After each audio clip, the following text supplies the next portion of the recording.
In this video, we review eToro and Plus500. Have you used eToro or Plus500 before? What was your experience? Leave your review in the comments section below. By the way, if you're looking for a reliable broker with very low deposit requirements and quick withdrawals, I have put some links in the description box below to the brokers I use myself. Check them out. Let's continue with our video. Did you know that eToro, founded in 2007, has amassed over 35 million registered users worldwide? Meanwhile, Plus500, established in 2008, has faced multiple regulatory fines, including a €550,000 penalty in Belgium for offering CFDs without the required prospectus. These facts highlight the global reach and regulatory challenges associated with these platforms.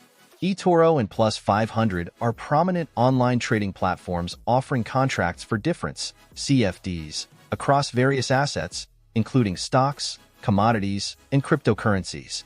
Both have unique features catering to different types of traders. eToro is renowned for its social trading capabilities, allowing users to replicate the trades of experienced investors. This feature is particularly beneficial for beginners seeking to learn from seasoned traders. Additionally, eToro provides a user-friendly interface and a diverse range of assets, including real cryptocurrencies and stocks, appealing to a broad audience. However, eToro has faced regulatory scrutiny in several countries. For instance, in May 2020, the Securities Commission Malaysia stated that eToro was operating without proper licensing in the country. Similar issues have arisen in Canada and India, where authorities have flagged eToro for unlicensed operations. These regulatory challenges may raise concerns for potential users regarding the platform's compliance and reliability.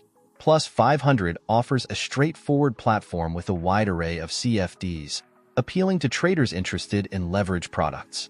The platform's simplicity and competitive spreads are advantageous for users seeking a no-frills trading experience. Plus500 is also regulated in multiple jurisdictions, including the UK, Australia, and Cyprus, providing a level of security for traders. Despite these advantages, Plus500 has encountered significant controversies. In October 2017, several hundred former clients filed a lawsuit against the company, accusing it of failing to manage their money adequately and citing platform failures that prevented timely position closures.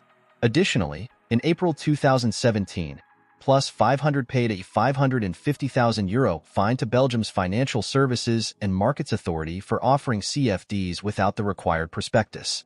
Such incidents may deter potential users concerned about platform reliability and ethical practices. In terms of fees, both platforms have their structures.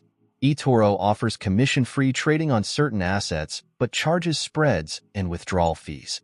Plus500 primarily earns through spreads and does not charge commissions on trades. Users should carefully review each platform's fee structure to understand the potential costs involved. When choosing between eToro and Plus500, consider your trading preferences, experience level, and the importance of social trading features versus a straightforward interface. Additionally, assess each platform's regulatory standing in your country to ensure compliance and security. Both platforms offer demo accounts, allowing users to explore their features and determine which aligns best with their trading goals.